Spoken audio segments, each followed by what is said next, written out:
Tanzania imepongezwa kwa jitihada zake za kutekeleza malengo ya milenia ambayo yalilenga katika kupunguza vifo vya akina mama na watoto na pia jitihada zake katika kupambana na ugonjwa wa ukimwi na athari zake.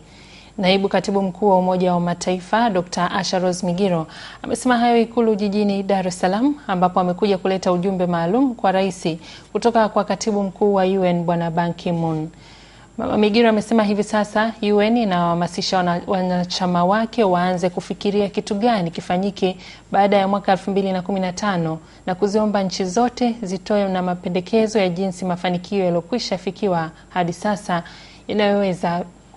Rais Kikwete amekuwa mshiriki mkubwa katika malengo ya milenia kwa kujihusisha na kuweka juhudi kubwa katika kupunguza vifo vya akina mama na watoto, jitihada katika kupambana na malaria na sekta ya afya kwa ujumla.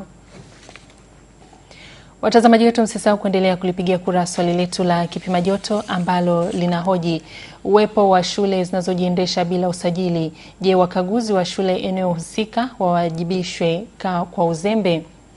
Uwepo wa shule zinazojiendesha bila usajili. Je, wakaguzi wa shule eneo husika wawajibishwe kwa uzembe?